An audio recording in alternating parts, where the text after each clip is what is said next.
toxic masculinity. Voice black characters. Okay, they're mad about this movie Soul because it's not black enough. Hold on, let me. All right, so I'm gonna go ahead and let you guys have a look at this article. Hopefully this, yeah. I need to fix this. Should have set this up ahead of time. Nope, that's not what I'm looking for. There we go. All right, so this is the issue here. There's this movie on Netflix. You guys have probably seen it advertised called Soul, S-O-U-L. And it's pretty much exclusively black characters. And it's a movie about black people. Jamie Foxx stars in it. And so the controversy about this that has arisen is that in countries like Denmark, they've used white actors to dub over these black characters. And they're saying, well, that's just racist. You can't have white actors voicing black characters. But in Denmark, I don't think there's a lot of black actors in Denmark.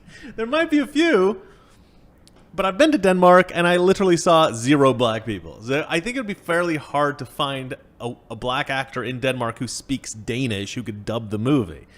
But this is, of course, a controversy. Soul struck a chord not just for its beautiful photorealistic animation, nor for its wrangling with abstract concepts of life, purpose, and the beyond. First genuine depiction of the black community. Now, I actually wrote something very similar to this premise, maybe 10 or 15 years ago, and I actually published it. And I didn't really publish it. I posted it on Amazon Books, but I posted it in several different places. This story, and this story is bizarrely similar to my premise. I even made a short film that used this premise. Did they steal it from me? I don't know. Maybe they did, maybe they didn't. I have no way of proving it, but it annoys me whenever I see something that seems to be a ripoff of me. You never know. You never know. You guys probably think I'm crazy, but I've seen a lot of things in Hollywood that I thought were probably ripped off from stuff that I've written. I don't know. Let's see here. Okay. Centered around the lead character Joe, voiced by Jamie Foxx in English, and while a few things can get lost in translation in the film's transition over to European markets, those elements remain crucial to Soul. They mean the elements of the depiction of the black community and that kind of stuff. But one choice by many European markets pertaining to the latter, Joe's black identity, has come under scrutiny. Let me see if let me just check to see if you guys are cool and everything's like. Make sure the audio is okay, right? Everything's cool. John Reed says, "Hello, toxic and masculine. Parlor is working great." Oh, is it? Okay, I'll have to use that. All right, good. Okay, so the audio is working okay. In European language dubs of Soul, the New York Times reports that Joe and other black characters are frequently voiced by white actors, prompting a backlash in several countries like Denmark and Portugal. The controversy first broke out in Denmark when people found that Joe is dubbed by white actor Nicolaj Lycos, leading to an outcry that led Lycos to issue a statement on Facebook defending his casting. "My position with regards to any job is very simple," he wrote. "Let the man or woman who can perform the work in the best possible way get the job." Oh my God. I love Nicolaj. I'm guessing it's Nikolai, and the J is an I sound. Nikolaj Lycos. I don't know. I love that guy. I want to have that guy on the show. I'm going to go to Denmark just to interview that guy because he is so awesome. Yes, let the best guy get the job. Let the best actor get the job. If you're going to bring in a black actor in Denmark who speaks Danish, one, I think it's going to be probably pretty hard to find somebody who's black in Denmark at all. And when you do find them, are they going to be good at acting? Are they going to be good at voiceover work? Maybe, maybe not. But the fact that they should just be hired because they're black is ridiculous, and that's something that obviously we on the right say all the time.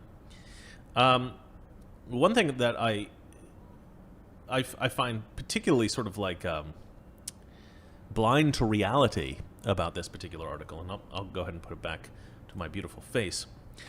One thing I find particularly irritating about this is that there are tons of white actors who get voiceovers done of them every single day all over the world who aren't white. Because if you watch a movie with, say, Tom Cruise in China, and it's been dubbed into Chinese, do you think they get a white person who knows Chinese to do to do the voiceover? No, they get a Chinese guy to do the voiceover. Obviously, if you watch a film, a film with Leonardo DiCaprio in some African country, and they've dubbed it into whatever the African language is, do you think they get a white guy who happens to speak that African language? No, they get a guy who is a native of the country and is decent at acting and can speak the language well. That's how it's done. It's ridiculous to assume that every single country has to find a black actor to voice to do the dubbing of in these movies. It's just insane. It's the stupidest. This is the stupidest criticism I've ever heard. And actually, in the same vein, let's go ahead and flip back over here. There's another criticism about a movie a TV show that's on the CW, in which they've had to cast Ma and Pa Kent. Right, it's a Superman show. This is the new Superman. This is the new Lois. I guess I think they were on a show called Smallville. I've seen some.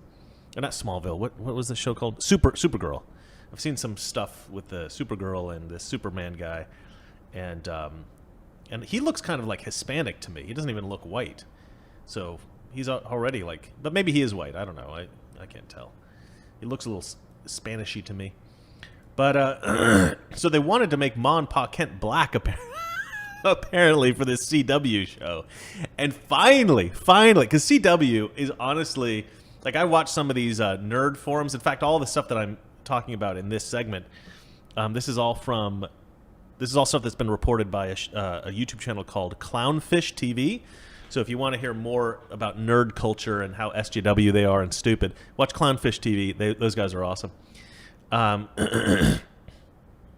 anyway, so the CW they've got this show called Batgirl or Batwoman, I think it is, and it was originally with that lesbian actress, the model whose name I can't remember, and the show was terrible. Right, it was just an SJW fest. It was awful, and this girl was like, okay, it had terrible ratings, and this girl said, okay, I'm not going to do the show anymore. Somebody in the comment section is probably screaming her name at me right now, but anyway, so she quit the show. There's no Chinese guys voicing in Swahili. I know, it's ridiculous, right? So you have this girl leaves the show, and then they recast it with a black woman. So it's now Black Batwoman, and I think she's a lesbian in the show or something like that. Anyway, there's all this SJW crap, and the show just keeps tanking in ratings. Doctor Who, same thing. Doctor Who keeps tanking in ratings. Hold on, I'm going to fix this. 1 second. Give myself a little bit more headroom. Max headroom, even. Better than hi, I am Plant. Nice to see you here. So anyway, so this Batwoman show is just tanking in ratings. Doctor Who tanking in ratings. That's BBC. That has nothing to do with CW. But the point is that all these SJW shows, it's very obvious that the SJW-ness is bad for business.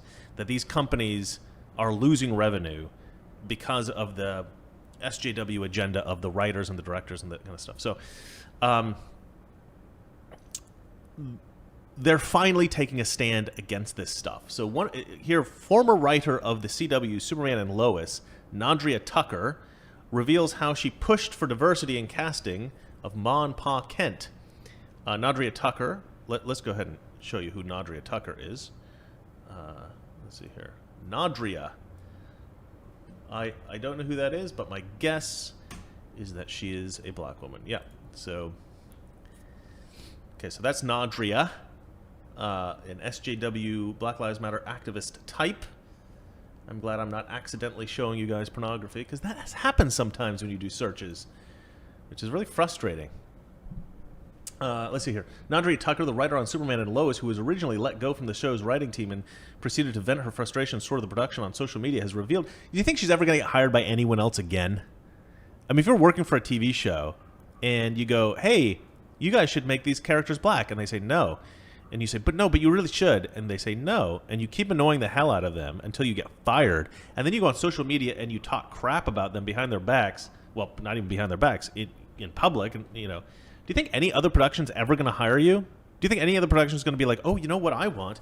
I want to find this woman annoying, fire her, and have her talk crap about us on social media. That's what I want. No one will ever hire you again because you're horrible. You're a horrible person. I didn't even like CW. But... They at least know enough to fire your, you know, whatever. They shouldn't have hired you in the first place. You were a disaster, lady. Let's see here. She has revealed that she called for the race swapping, they call it race swapping, of Superman's Earth parents, Jonathan and Martha Kent. It's funny that they call it race swapping if you're turning a white character black. But if you're turning a black character white, it's called whitewashing. Oh, they're whitewashing these anime characters. Oh, they're whitewashing these black people by casting them as white. But if they're casting a white person as a black person, it's race swapping, and it's a good thing. In an interview with blah, blah, blah, blah, basically she said that she's in the writer's room, and she's like, we need to make these characters black. Oh, there she is. On some personal news, Wednesday, I got word that my contract on Superman and Lois won't be extended. My service is no longer needed. My outline and draft subpar. Obviously, I disagree with that last bit, LOL. This, after months of flagging #MeToo jokes in dialogue. Oh, because she was basically, for months, she was flagging jokes that she thought were sexist in the script. Of me defending the Bechdel test. Okay, so she just wanted tons and tons of women on the show. Of me fighting to ensure that only black faces on the screen aren't villains. To ensure the only black faces on the screen aren't villains. The only black faces on the screen aren't villains. Of me pitching stories of female characters that are one in the title series that went ignored. If I sound bitter, it's because blah, blah, blah, blah, blah. Okay, so basically she was crap at her job. Look, this is what happens when you hire people because they're black, because they're these social justice warriors. You're not going to get a good employee. You're going to get a crap employee. That's how that works, guys. Stop hiring crap employees because you want to fulfill some kind of SJW BS agenda. Okay, next story. I wish you were here, Valeria. Things would be so much funnier. I have somebody to play off of and make fun of me. Hasbro. Okay, this is another SJW. Oh, man, this is terrible. This one isn't as bad as you think, though. Hasbro rebranding Mr. Potato Head toy line as gender-neutral Potato Head, but not renaming any individual toys. Okay, so they're not actually calling Mr. Potato Head or Person Potato Head. They're not doing anything like that. So this is still going to be Mr. Potato Head. This is still going to be Mrs. Potato Head. Toxic Masculinity. Weekdays, 9 p.m. Eastern, 6 p.m. Pacific.